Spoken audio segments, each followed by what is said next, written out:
The computer mouse died in Julian Vale's hand. 1 second, it had been an ordinary piece of office equipment. The next, it was a compressed knot of fractured plastic, shredded circuitry, and gray dust spilling between his fingers onto the polished black conference table. No one moved. No one breathed. Across the underground command center of Obsidian Vanguard, 12 enormous monitors flashed the same crimson image. A grinning skull formed from strings of corrupted code rotated against a black background while a countdown pulsed beneath it. 59 minutes remaining. Every account connected to the syndicate's secure financial network had been frozen. Every encrypted ledger had vanished. Every offshore reserve, emergency fund, acquisition account, and private asset repository had become inaccessible within 7 catastrophic minutes. Around Julian, heavily armed assassins stared at their screens with the stunned horror of men who had survived bullets, blades, and territorial wars only to be defeated by a brightly colored email attachment. A red-haired enforcer named Briggs raised one trembling hand.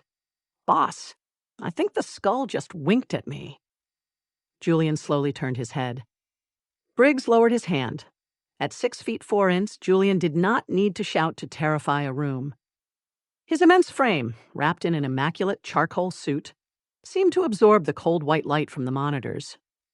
His shoulders were broad enough to block a doorway. His jaw was carved hard beneath dark stubble, and every muscle in his body carried the restrained violence of a predator accustomed to instant obedience. His eyes had begun to glow gold. That was never a good sign. "Tell me," Julian said quietly, "how this happened." His chief financial officer swallowed. "We are still determining the initial point of entry." Julian looked at the line of armed men. "Which one of you touched something you were not supposed to touch?" Silence. The ransomware skull spun cheerfully. Julian's gaze sharpened. A young enforcer near the back shifted his weight. Julian noticed. The man's face drained of color. "What did you do, Owen?" Owen looked as if he would have preferred immediate execution. "There was an email." Julian's golden eyes narrowed. "What kind of email?" "It said I had won a luxury wilderness retreat." Briggs closed his eyes. The chief financial officer pressed 2 fingers to his temple. Julian stared at Owen for several long seconds. "You are an assassin employed by a secret criminal syndicate." "Yes, Alpha. You have personally buried 7 bodies in the Eastern Industrial District." "Yes, Alpha. You believe someone had randomly selected you for a free vacation." Owen's voice became very small. "It included breakfast." Julian placed both hands on the conference table. The reinforced surface creaked. "What did you click?" "The confirmation form." "And what did the form ask you to do?" "Download the reservation package." Julian's fingers sank into the wood. "And did you?" Owen nodded once. A vein pulsed at Julian's temple. Before he could decide whether throwing Owen through a concrete wall would improve the network situation, the command center's heavy steel doors swung open. Every weapon in the room rose instantly. Pistols clicked. Rifles shifted. Blades flashed beneath suit jackets. A woman walked through the doorway without breaking stride. She was young, perhaps 25, with pale skin, long chestnut hair pulled into a sleek ponytail, and a face so striking that several armed men forgot to maintain proper trigger discipline. Black-rimmed glasses framed cool, gray-blue eyes. A fitted black blouse and narrow dark trousers emphasized a graceful, undeniably feminine figure, but nothing about her expression invited admiration. She carried a compact equipment case in one hand and a paper cup in the other. She looked at the guns. Then she looked at the glowing skulls. Then she took a sip of coffee. "Which genius clicked the phishing link?" Owen raised his hand halfway. She pointed at him. "Do not touch another electronic device until I say otherwise." Owen lowered his hand. Julian straightened. His lethal attention settled on the stranger who had entered his fortress, insulted one of his men, and failed to acknowledge his authority. You are Chloe Mercer. She glanced at him. Her gaze traveled briefly over his towering body, his bloodless expression, and his glowing eyes. You are standing between me and the primary server. The room became dangerously quiet. Julian's voice dropped. Do you know who I am? Yes. And you still intend to speak to me that way? Yes. Briggs stared at her with open fascination. Chloe stepped around Julian. No one stepped around Julian. People crossed streets to avoid walking near him. Rival alphas lowered their eyes when he entered a room. Men who had once sworn to kill him now sent tribute every winter and prayed he forgot their names. Chloe brushed past his arm as if he were an inconvenient filing cabinet. She approached the central terminal and examined the screen. The skull grinned. The countdown reached 56 minutes. The financial officer hurried toward her. The intruders have encrypted the core ledgers.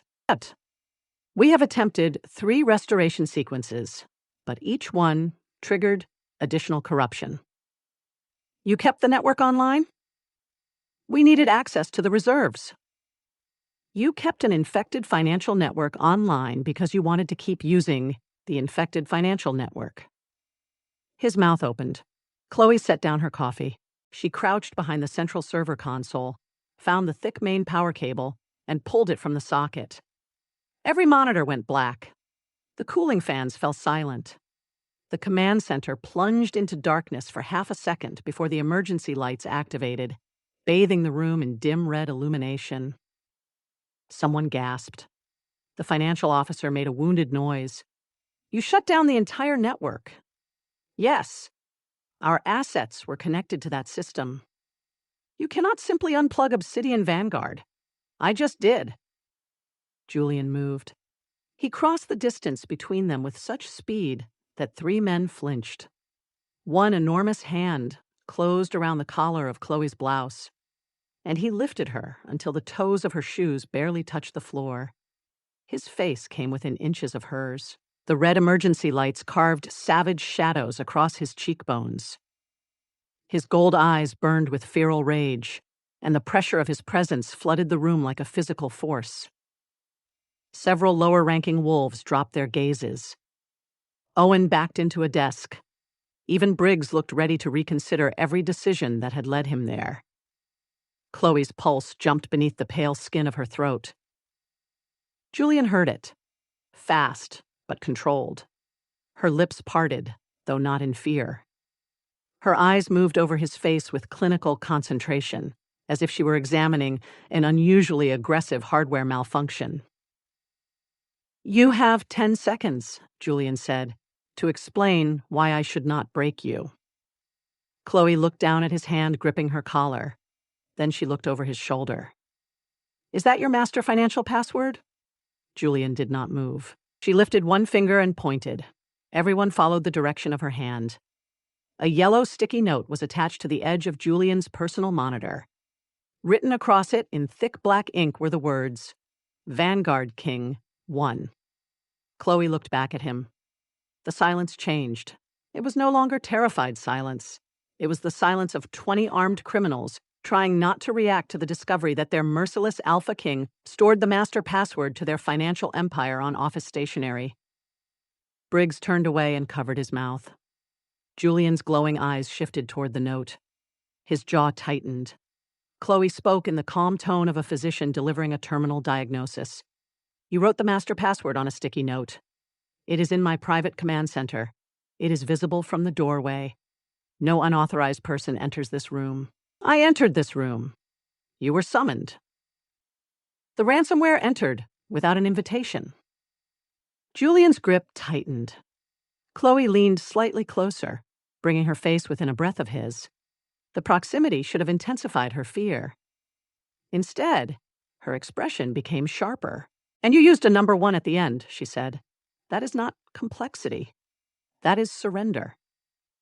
A faint, choking sound came from Briggs. Julian turned his head. Briggs immediately pretended to cough. Chloe tapped Julian's wrist. Put me down. No one had ever tapped Julian Vale, as if reminding him to release a jammed printer tray. His nostrils flared.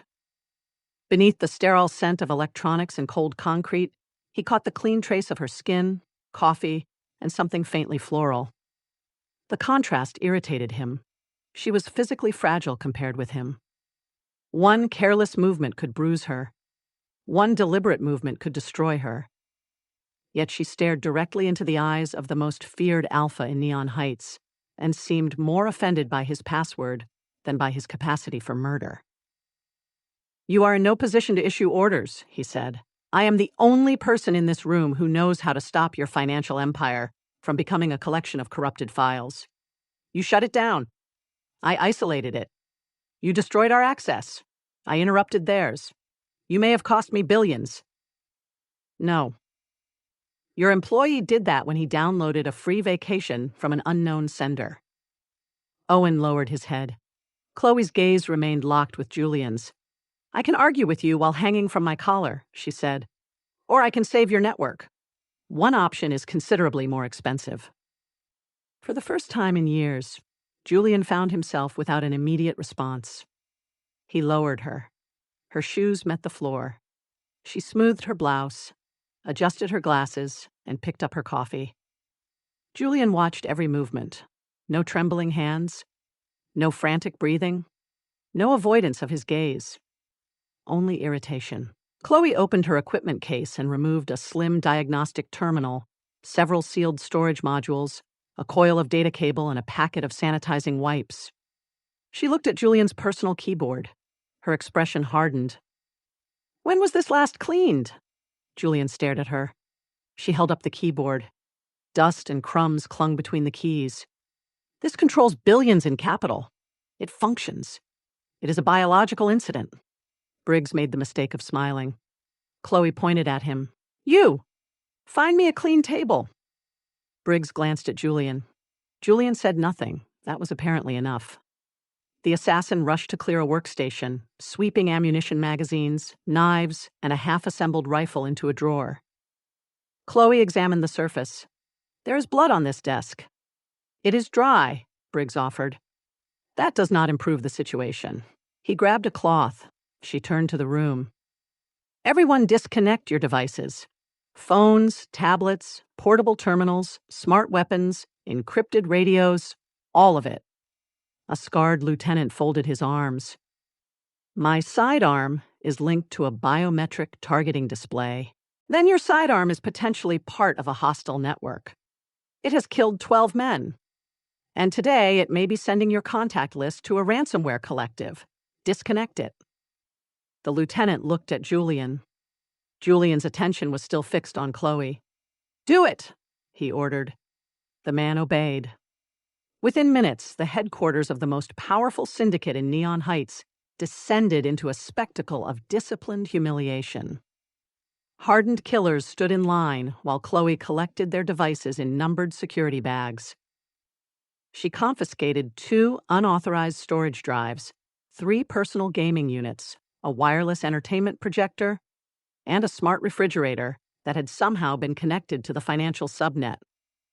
"Why?" she demanded. "Does your refrigerator have access to the same network as your asset registry?" The financial officer cleared his throat. "It tracks inventory. It can track inventory without communicating with your encrypted treasury. It sends low stock alerts." Chloe stared at him. He looked away. She unplugged the refrigerator. Owen approached carefully. "My lunch is inside. You have lost network privileges and lunch privileges." He retreated. Julian remained beside the central server, watching her command his men with ruthless efficiency. She did not raise her voice. She did not threaten anyone. She simply spoke with the absolute confidence of a person who believed cybersecurity policy outranked pack hierarchy, criminal law, and basic human dignity. His irritation should have intensified. Instead, something far more dangerous began to take its place. Interest. Chloe sat at the cleared workstation and connected her diagnostic terminal to an isolated backup node. Lines of code filled the display. Her fingers moved quickly, precise and graceful. Julian stepped behind her. She felt him before she saw him. His shadow covered the desk. Heat radiated from his massive body. He placed one hand beside her terminal and leaned down, enclosing her between his arm and his chest. Her typing slowed for half a second. Only half a second. "What are you doing?" he asked. "Creating a clean recovery environment. Speak plainly."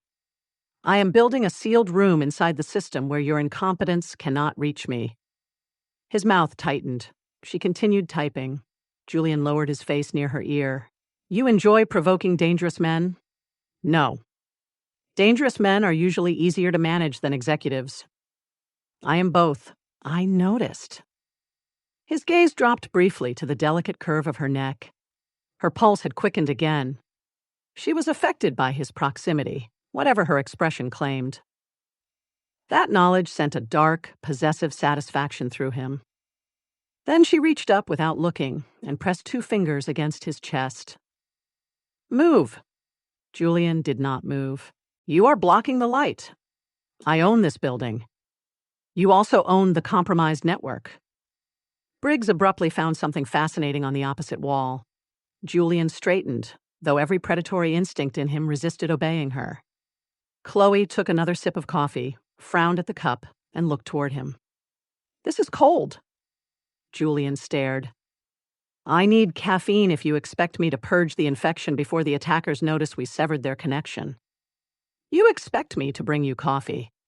"Yes. I have men for that. Your men clicked the phishing link." Owen looked offended. "Only one of us did." Chloe pointed toward the disconnected refrigerator.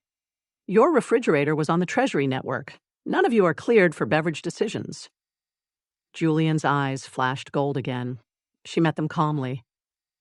"Black coffee," she said. "Fresh. No sugar." The Alpha King of Obsidian Vanguard had broken rival leaders with his bare hands. He had ended wars with a phone call. He had reduced entire criminal families to terrified obedience merely by entering their territory. Now a woman in black-rimmed glasses had unplugged his empire, insulted his password, quarantined his assassins, and ordered him to fetch coffee. Every man in the command center waited for the explosion. Julian looked at Chloe. Chloe looked back. Something silent and electric stretched between them. Challenge, fury, curiosity. The first spark of a conflict neither of them yet understood. Then Julian turned toward the door. "Briggs?" "Yes, Alpha?" "Find the best coffee in the building." Chloe resumed typing. "He will get it wrong." Julian stopped. Very slowly, he looked over his shoulder. She did not look up from the terminal. "Black," she reminded him. "Fresh. No sugar." Julian stood motionless for one dangerous second. Then he walked out to get it himself.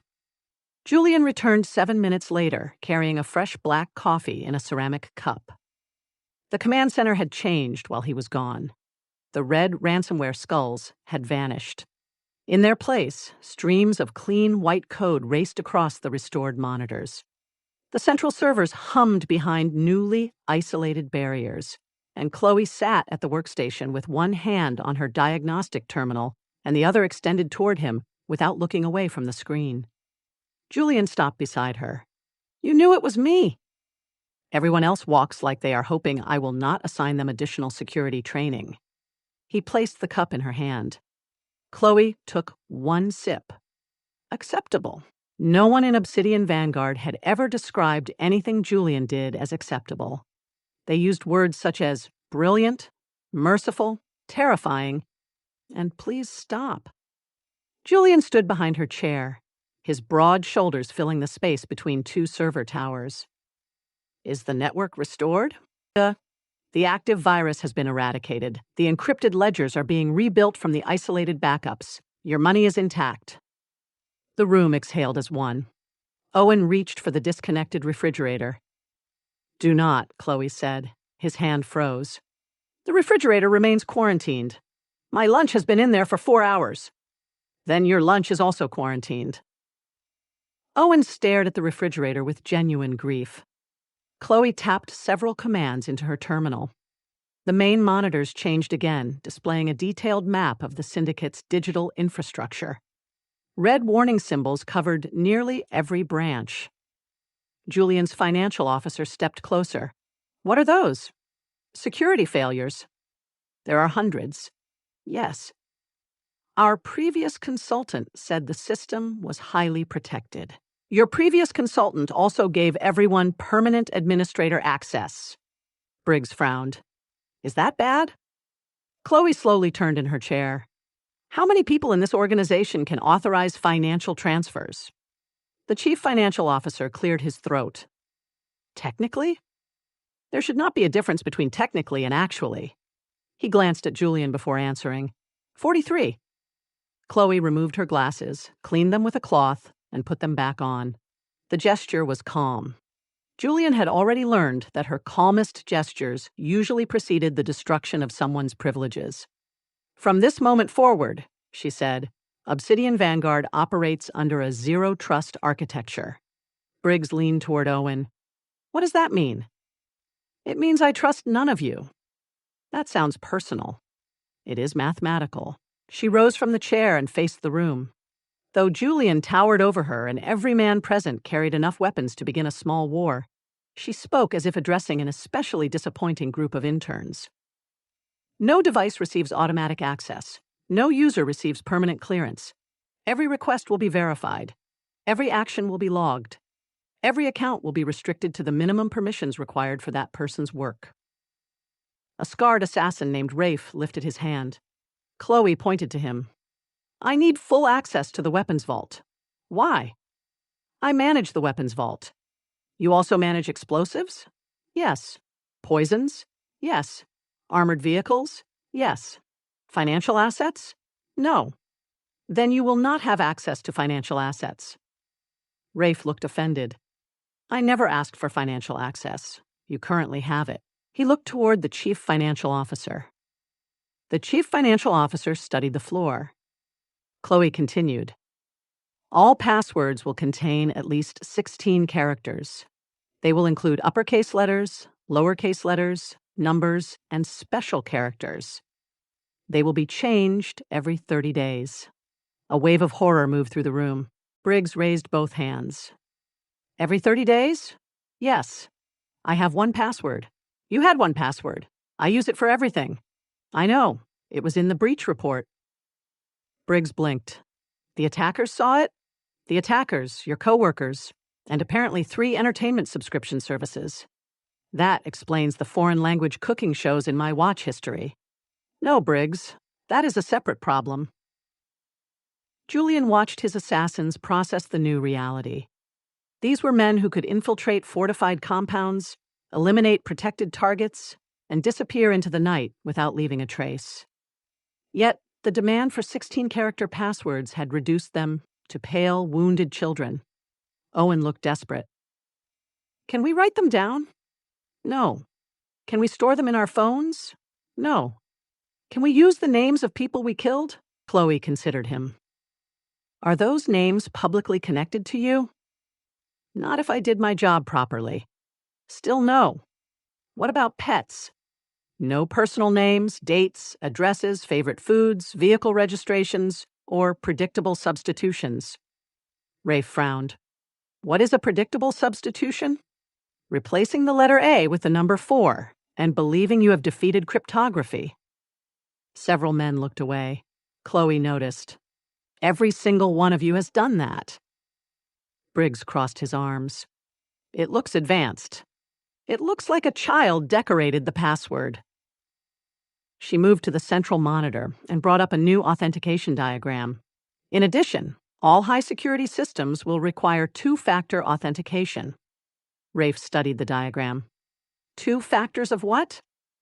2 independent proofs of identity, a password and a rotating code sent to your registered secure device. To open the weapons vault? Yes.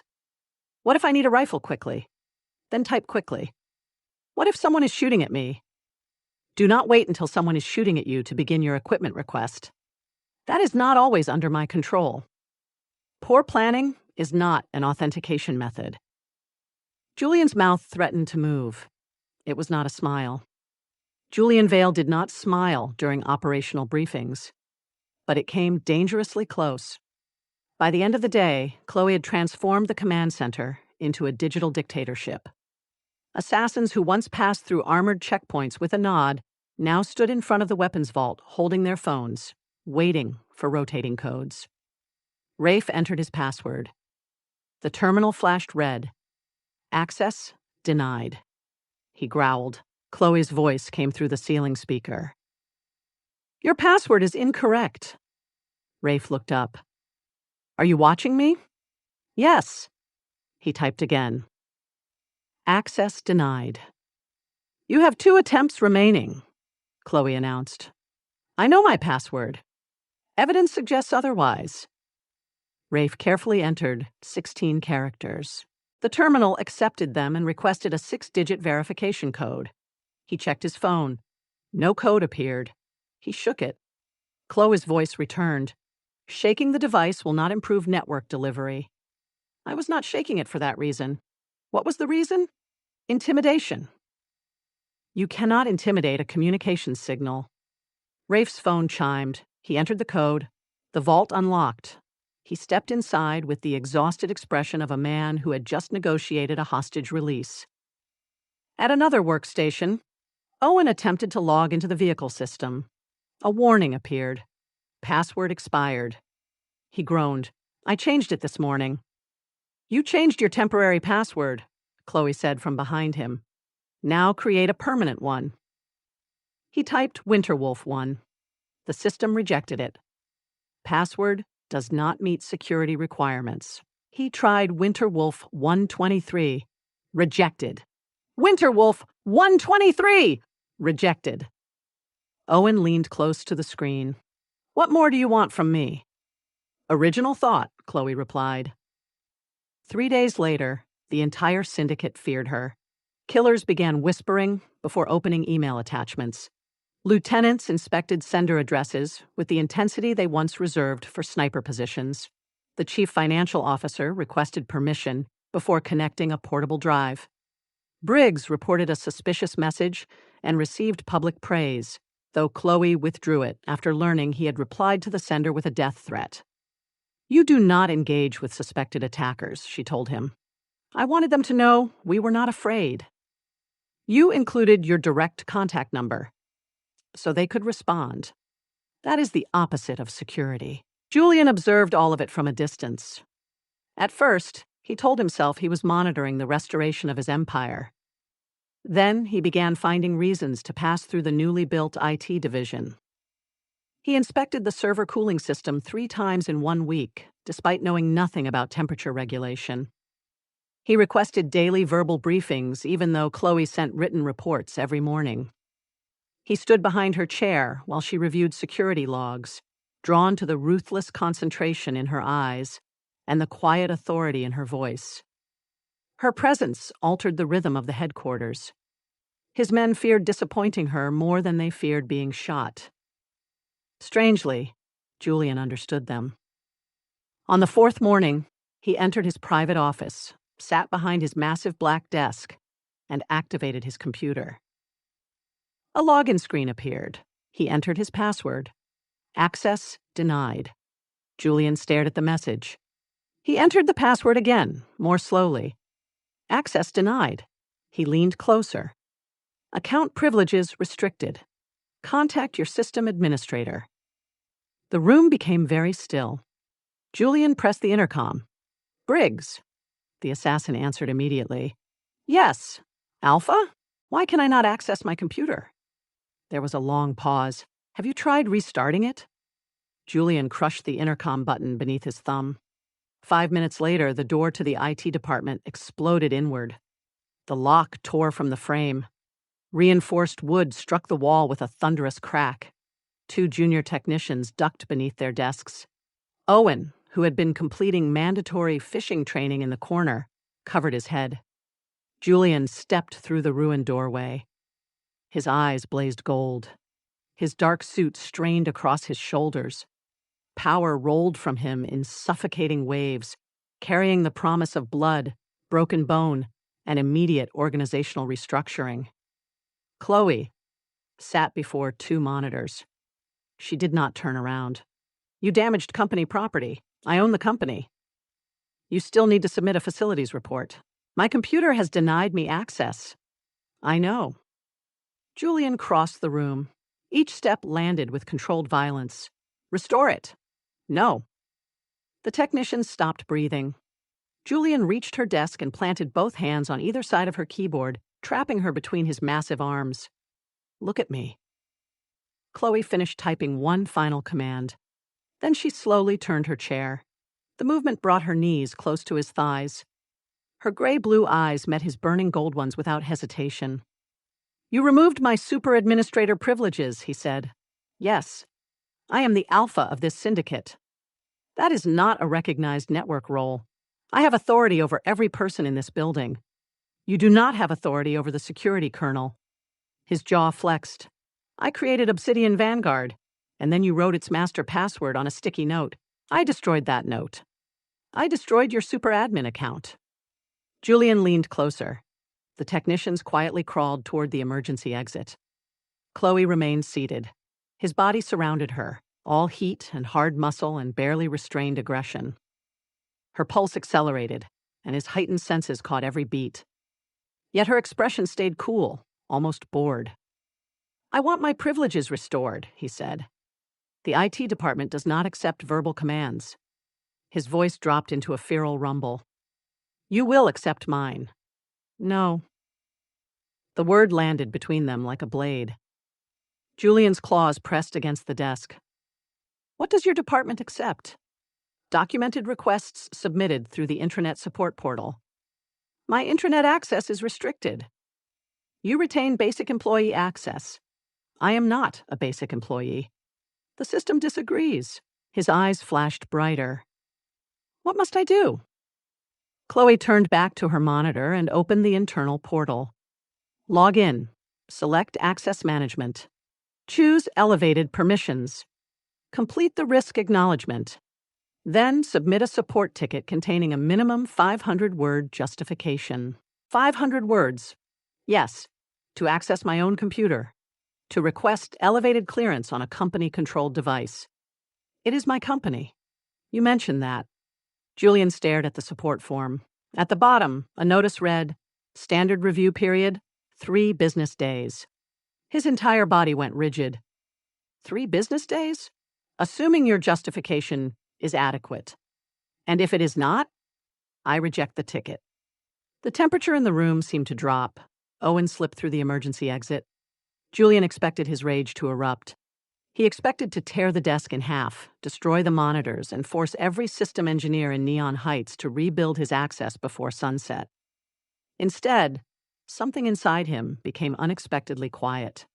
Chloe sat beneath him, physically vulnerable, yet utterly composed. She controlled every digital door in his empire. She had stripped privileges from killers, commanders, and from Julian himself without apology. She had imposed order where brute strength had failed. His wolf, normally enraged by resistance, settled. Not in surrender. In recognition. She was not challenging his power. She possessed a different kind of power entirely, one he could not seize with claws or command through fear. And he wanted closer to it. Chloe glanced up. Are you going to break something?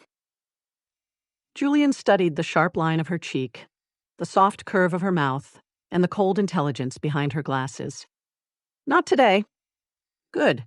Facilities already has a backlog. He straightened, but did not step away. What happens while I wait?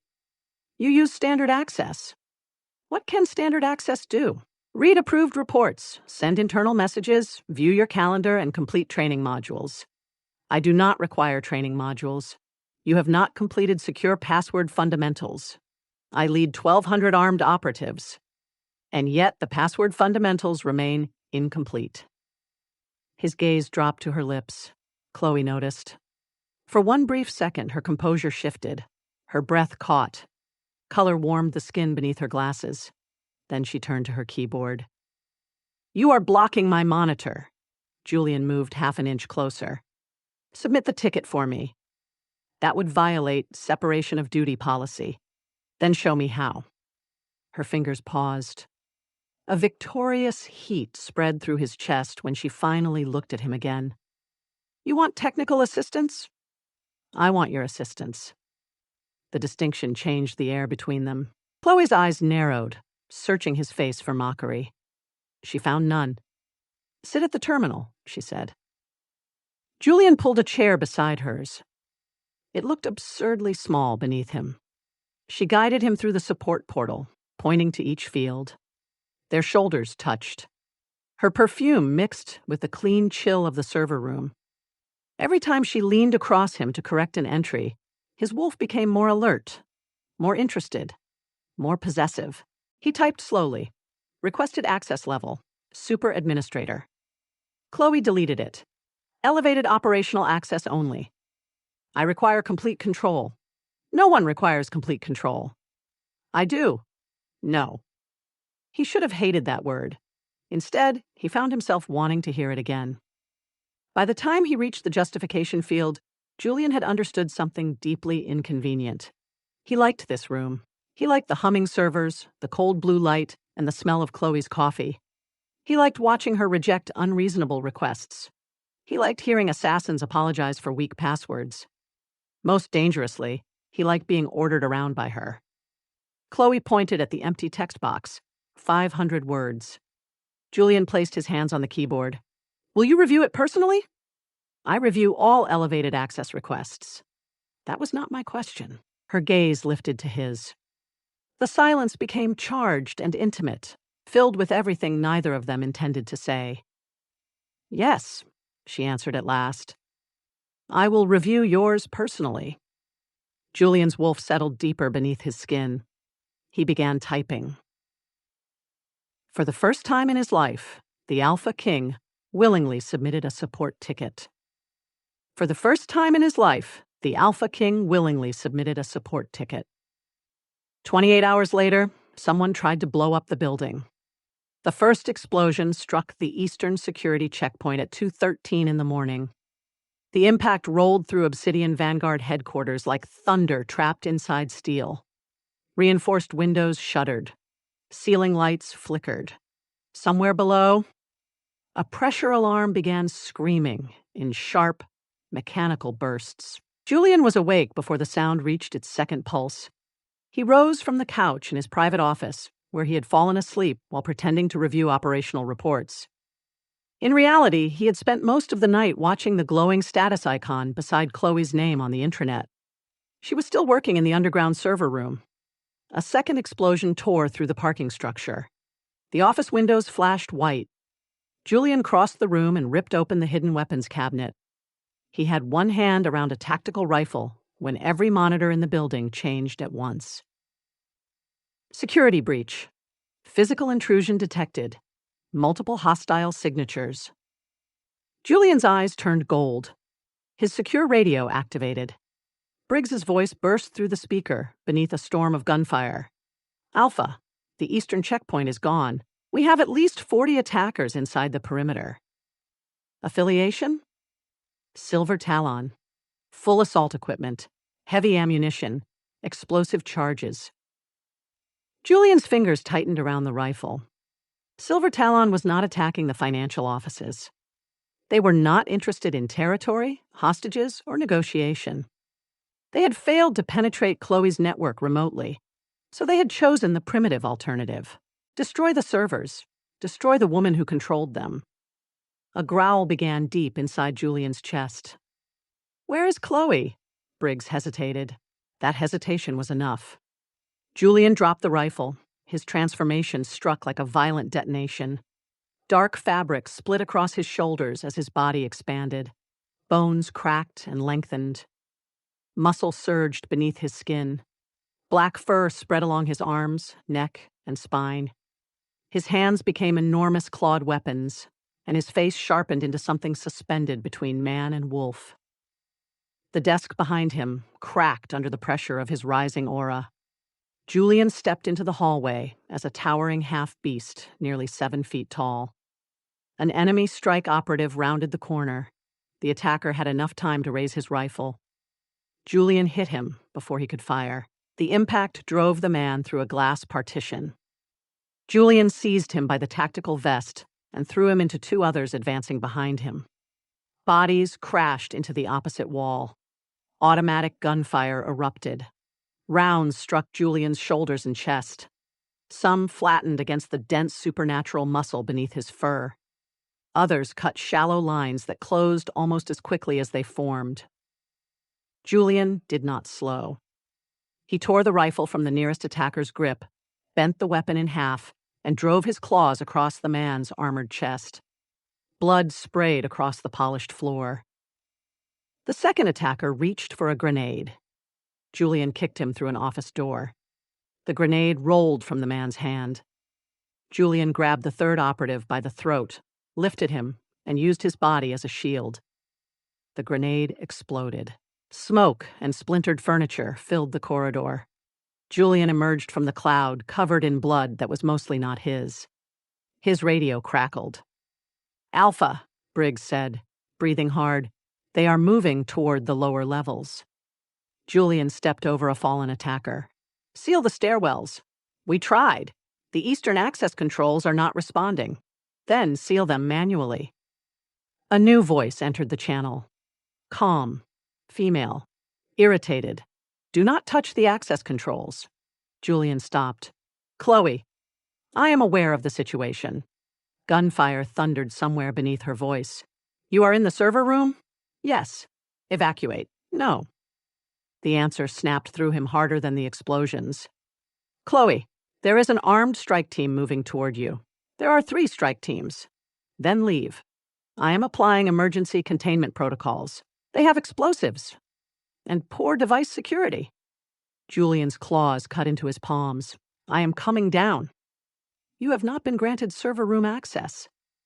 Another explosion shook the building. Julian stared at the radio. "Are you denying me clearance during an invasion?" "You remain on temporary elevated operational access. Your support ticket is still under review." Briggs's laughter broke through the channel before transforming into a cough. Julian's growl made the ceiling lights vibrate. Chloe continued in the same cool tone. "Your biometric profile will open the outer blast corridor. Do not attempt to enter the clean zone while covered in blood." The communication ended. Julian looked down at himself. His torn shirt hung from one shoulder. His claws dripped crimson onto the floor. Then a burst of heavy gunfire erupted from the stairwell. He turned toward it with murder in his eyes. 5 Silver Talon operatives charged through the smoke wearing reinforced armor and silver-lined masks. The first carried a heavy automatic weapon. The second held a shaped explosive designed to punch through blast doors. Julian launched himself at them. The heavy weapon roared. Bullets tore into the walls. Julian moved through the fire with terrifying speed, hit the gunner at the waist, and drove him backward into the stairwell railing. Metal bent. The attacker disappeared over the edge. The explosive specialist swung the charge like a blunt weapon. Julian caught his wrist. Bone snapped. The man screamed. Julian took the explosive, crushed the activation mechanism in his hand, and slammed the attacker face first into the wall. 2 others shifted into half-wolf forms. They were strong. Julian was stronger. The first raked claws across his ribs. Julian twisted, seized the attacker's arm, and tore him from his feet. The second lunged for Julian's throat. Julian caught him in midair and drove him through the reinforced stairwell door.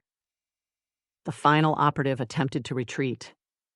Julian's voice followed him through the smoke. "You came for my servers!" The man ran faster. Julian overtook him in 3 strides. More alarms activated below. A synthetic voice filled the headquarters. "Emergency security partition initiated." Steel barriers dropped through the corridors with explosive force. Julian reached the lower operations level just before one sealed behind him. The barrier slammed into the floor, cutting off the route with a solid wall of reinforced metal. 3 Silver Talon attackers on the opposite side skidded to a halt. One raised his rifle. A calm female voice emerged from a ceiling speaker. "Unauthorized movement detected." The attackers looked up. "Remain where you are." The leader fired at the speaker.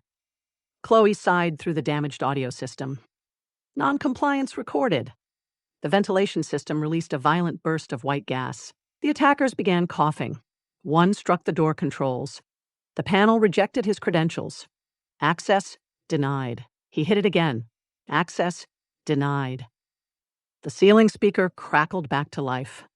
You have 2 attempts remaining.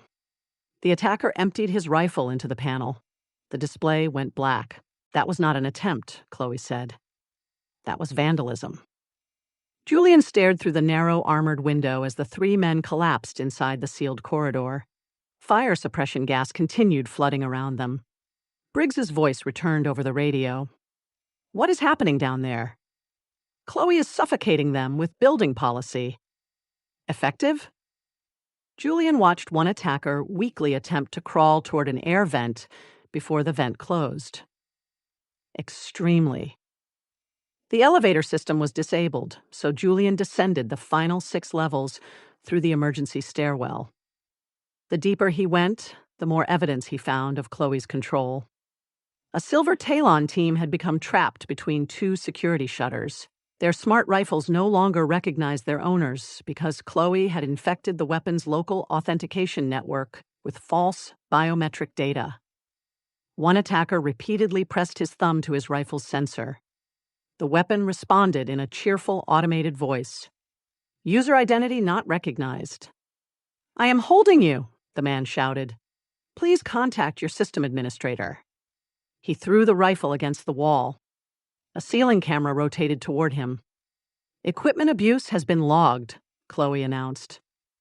Julian passed the sealed enclosure without stopping. On the next level, automated cleaning machines moved in formation across the corridor, spraying industrial foam beneath the feet of advancing attackers. The floor became instantly slick. 4 armored men lost their balance at once and collided in a heap of weapons, limbs, and furious profanity. One managed to rise.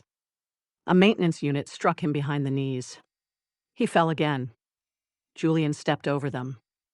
A small cleaning machine turned toward the blood dripping from his claws. Its warning light flashed.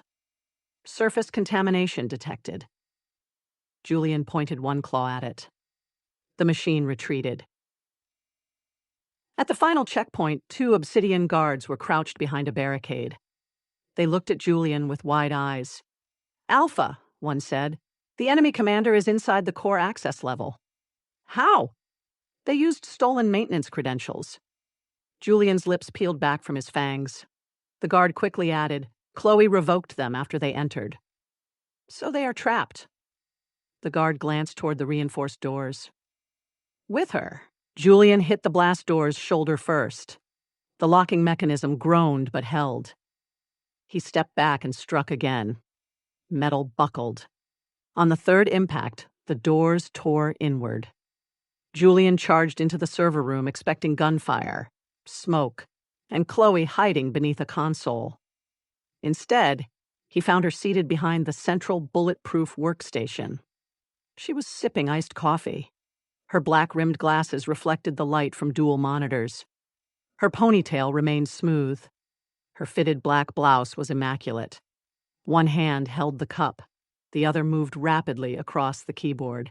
A dozen Silver Talon operatives occupied the outer server chamber. None could reach her. Transparent armored partitions had sealed around the central console, enclosing Chloe inside a protective shell.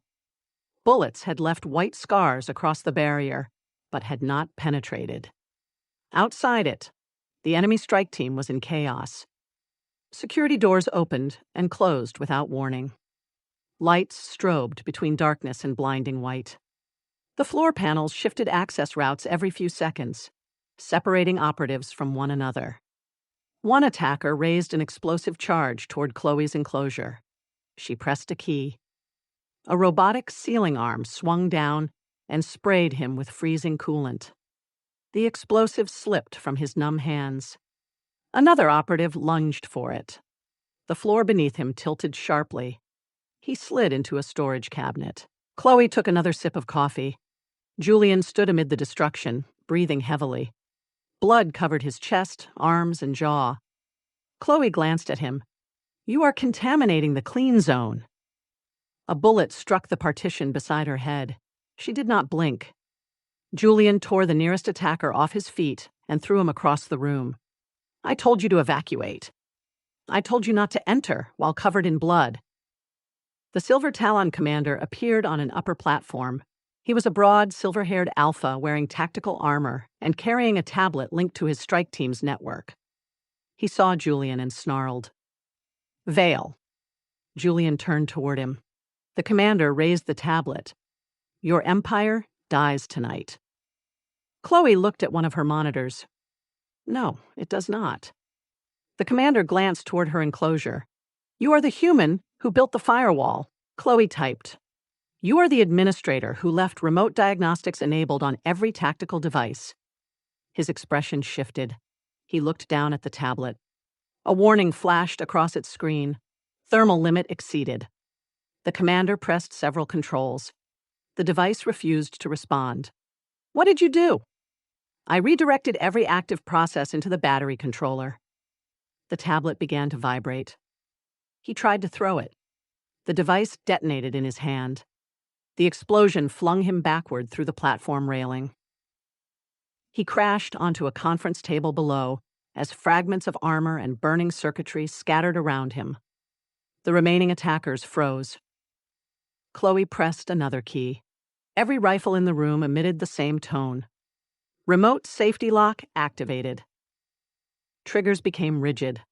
A Silver Talon operative stared at his useless weapon. Chloe's voice came through the server room speakers. "Your devices have been disabled. Your exits are sealed. Your commander has lost his administrative privileges and several fingers." The commander groaned from the shattered table. "Place your weapons on the floor." No one moved. Chloe sighed. "Julian." The sound of his name in her voice sent a savage thrill through him. He smiled. It was not a pleasant smile. The enemy operatives looked at the blood-soaked half-beast standing between them and the only exit. Weapons hit the floor almost simultaneously. Chloe unlocked the central enclosure. The transparent walls retracted. Julian crossed the room toward her. Each step was heavy and deliberate. His wolf form had not receded. His claws remained extended. Blood ran along the hard lines of his body and dripped from his fur. Chloe watched him approach. For the first time that night, her fingers stopped moving. Julian reached the console and placed both hands on either side of her chair. The position trapped her exactly as it had in the IT department, but now his body was larger, bloodier, and barely human. Her pulse accelerated. He heard it. His golden gaze moved over her face, searching for injury. "Are you hurt?" "No." "Did they touch you?" "No." "Did anyone come close?" One operative reached the inner authentication gate. Julian's growl shook the coffee in her cup. "I rejected his credentials," she added. His gaze lowered to her mouth. Behind them, Briggs and several Obsidian guards entered through the damaged blast doors. They stopped when they saw the defeated strike team, the collapsed commander, and Chloe sitting untouched at the center of it all. Briggs surveyed the room. "Did we win?" Chloe adjusted her glasses. "Your incident response time was unacceptable." Briggs nodded solemnly. "So that is a yes." Julian leaned closer to her. He had fought through bullets, explosives, and enemy wolves because every instinct in him had screamed that she was in danger. Yet Chloe had not needed rescue. She had turned the entire headquarters into a weapon. She had defeated an invading supernatural syndicate using doors, ventilation systems, cleaning machines, and poor battery design. She was human, small compared with him, soft where he was hard, physically vulnerable in a world built around claws and dominance. And she was the most terrifying creature he had ever seen. His alpha instincts did not merely recognize her now. They bowed to her. Chloe lifted her iced coffee between them.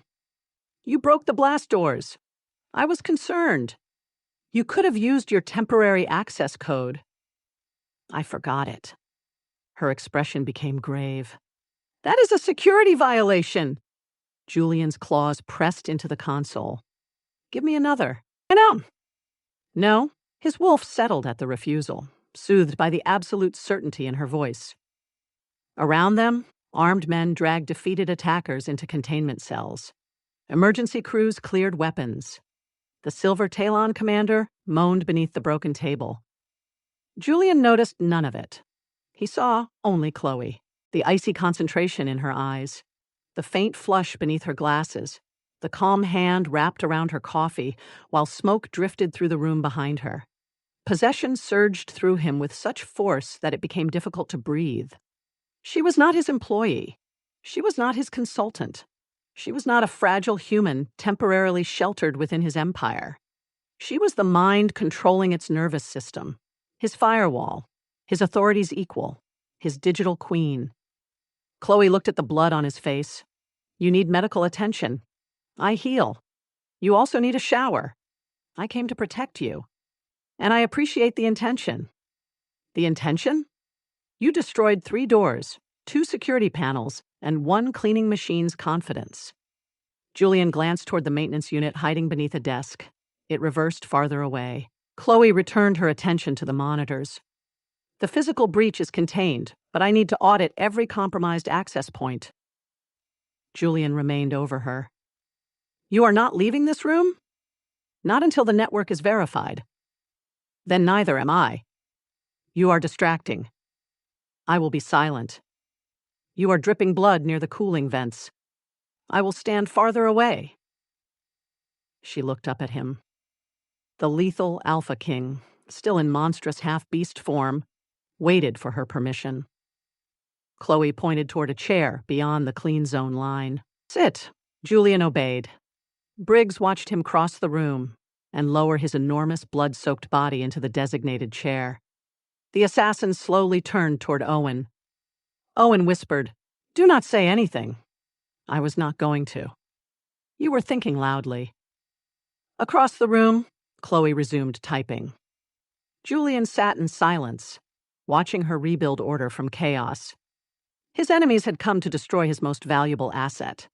They had failed because they had misunderstood what that asset was. It was not the secure cloud.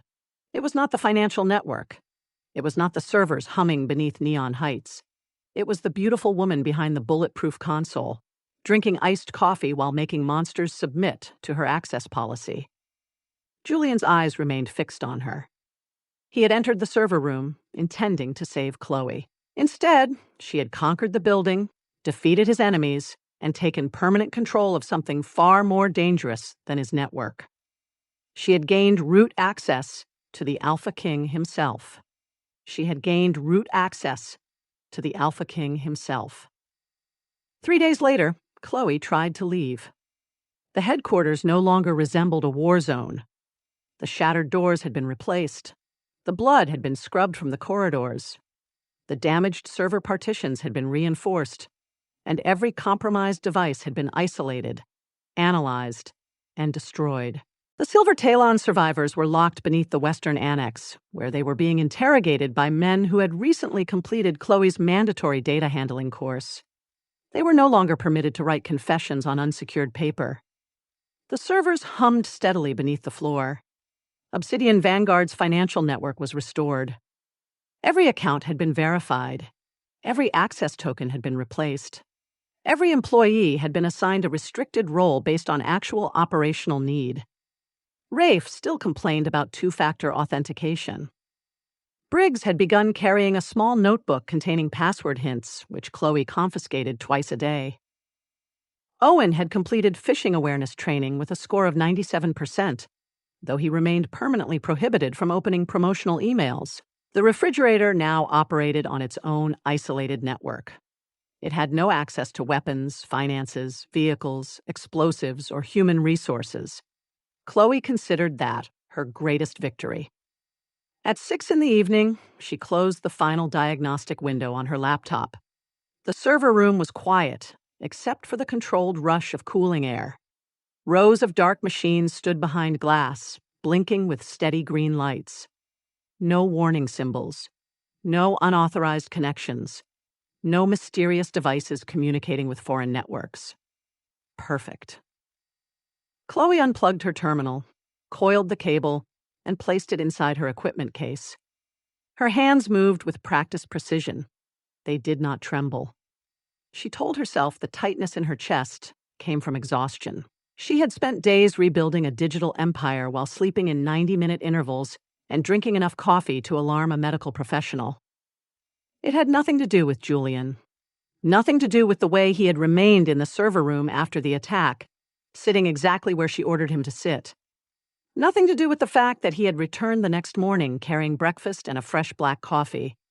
Nothing to do with the way his golden eyes followed her whenever she crossed the headquarters. She was a contractor. The contract was complete. That was the only relevant fact. Chloe opened the final security report and reviewed the last page. All critical vulnerabilities resolved. Zero trust architecture implemented. Physical access controls reinforced. Emergency network isolation protocols established. Administrative privileges restricted. Employee compliance was improving. The final statement waited at the bottom. Consultant engagement complete. Chloe saved the document. Then she opened the intranet portal and submitted one final support ticket. Request type, contract termination. Status, pending management approval. She stared at the screen longer than necessary. A soft sound came from the server room entrance. Julian stood in the doorway. He wore a black suit cut perfectly across his massive shoulders. His dark hair was slightly disordered, as if he had run one hand through it on his way down. The injuries from the attack had healed completely, leaving only the hard, dangerous perfection of his face. His eyes moved from her packed equipment case to the closed laptop. The air changed. "What are you doing?" Chloe stood. "My work is finished." Julian did not move. She lifted the printed report from the desk and crossed the room toward him. Each step felt strangely heavy. She stopped at arm's length and held out the document. "This contains the final architecture map, access hierarchy, incident analysis, employee compliance assessment, and recommendations for long-term security operations." Julian looked at the report. He did not take it. Chloe kept her arm extended. "You will need to appoint a permanent systems administrator.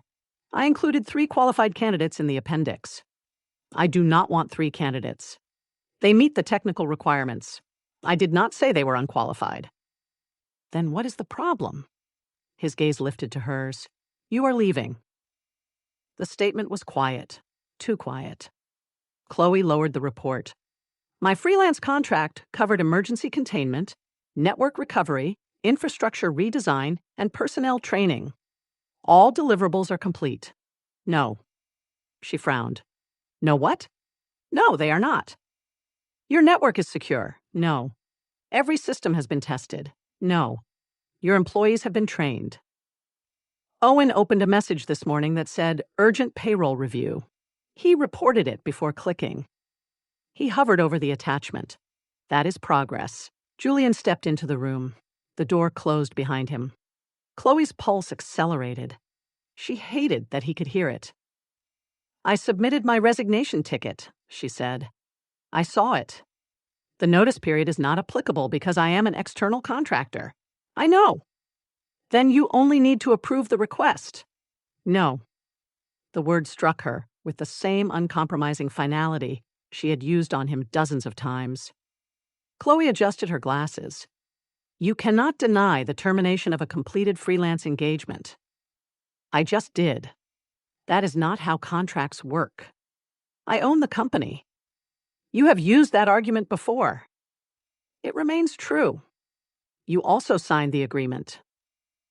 Julian continued toward her. She resisted the instinct to retreat. He stopped close enough that the heat of his body reached her through the cool air of the server room. "You built the contract," he said. "My attorney built the contract. You enforced every clause." "Yes." "You enforced every policy." "Yes." "You removed my privileges." "You were a security risk." "You ordered my men to submit support tickets for ammunition. They were requesting access to restricted inventory." "You forced the chief assassin of Obsidian Vanguard to attend a webinar called Responsible Device Ownership. He connected an unsecured tablet to the tactical network. You made me write 500 words to request access to my own office. You used the phrase because I am the alpha 73 times. It was relevant. It was repetitive. Something shifted at the corner of Julian's mouth. Not quite a smile. Something warmer, more dangerous. Chloe tightened her grip on the report. Why are we discussing this? Because you have made a serious error. Her spine straightened. What error? You secured every system in this organization. Yes. You eliminated every unauthorized entry point. Yes. You rebuilt my entire network around the principle that no one receives access without verification. Yes. Julian moved closer. Chloe took one step back before she could stop herself. His eyes flashed gold. He noticed. The wall of server racks stood behind her. Every door is sealed, he continued. Every account is protected. Every device is monitored. Another step. Chloe retreated again. Her shoulders touched the cool metal frame of the server enclosure. Julian placed one hand beside her head. The server room suddenly felt much smaller.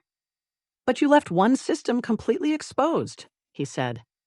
Chloe's breath caught. What system? Mine. His voice dropped into a low, rough vibration that moved through her bones. She stared up at him. Julian's other hand came down against the rack on her opposite side, trapping her between his arms. He did not touch her. He did not need to. His body surrounded hers. His shoulders blocked the lights. His scent filled the narrow space between them, dark and clean and unmistakably male. The alpha power rolling from him was intense enough to make the server's indicator lights seem unsteady. Chloe forced herself to breathe evenly. You are not a network. No. You are not a device. No. You are not making sense. I have never made more sense. His gaze moved over her face, slowly and with devastating concentration. You built a flawless firewall around my empire, he said. Then you walked through every defense I had without asking permission. Chloe's fingers tightened around the report. That is not a technical statement. It is the only statement that matters. Julian, I watched you take control of my men, my systems, my headquarters, and every operation I built. I expected to hate it. His face lowered toward hers. I expected my wolf to resist you. Chloe felt the golden force behind his eyes.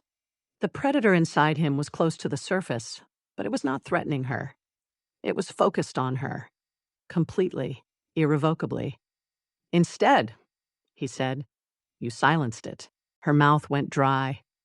Julian's jaw tightened as though the next words required more courage than any battle he had fought. I have spent my entire life forcing the world to obey me.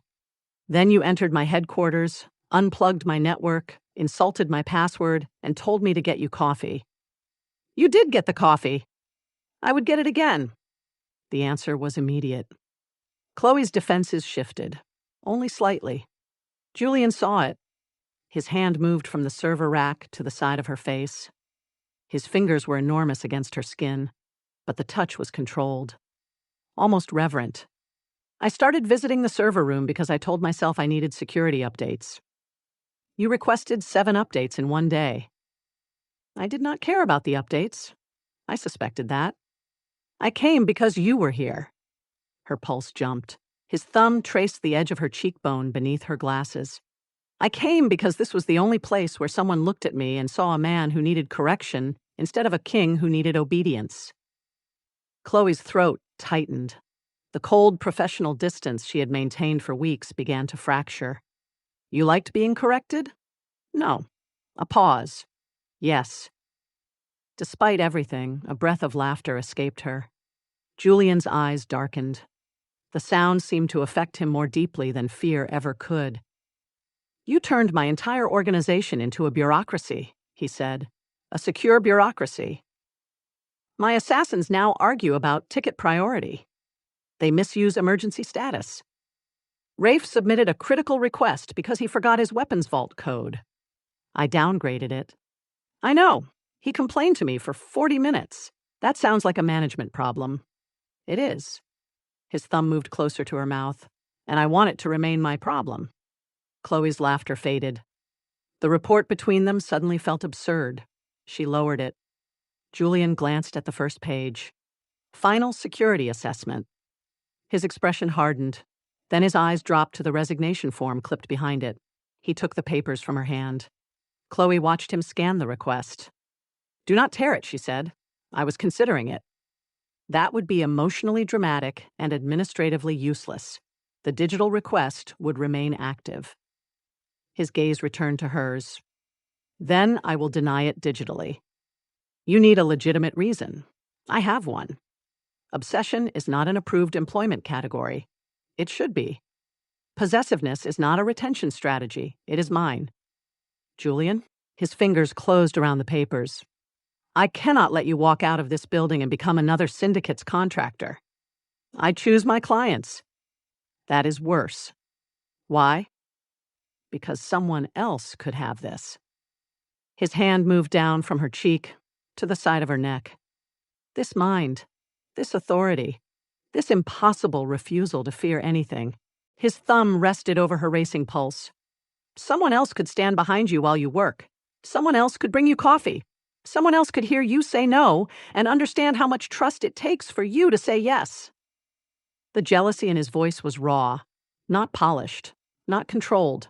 It was the voice of the beast beneath the suit. Chloe should have been alarmed. Instead, heat moved through her body. "You do not own me," she whispered. Julian leaned closer until his forehead nearly touched hers. "No." The answer surprised her. His eyes held hers. "I own buildings, accounts, territory, companies. None of that gives me the right to own you." His hand tightened gently at her neck. "But I want you." The confession landed with more force than any command. "I want your rules, your contempt for weak passwords, your cold coffee, your endless reports. I want you rejecting my access requests and correcting my security practices. I want you in my office, in my server room, in my home, and in every part of my life I have never allowed anyone to enter." Chloe's breath trembled. Julian's voice dropped lower. "You created zero trust for my network. Yes, I am asking you to make an exception for me." Her heart pounded beneath his thumb. "That is not how zero trust works. I know. You would need continuous verification.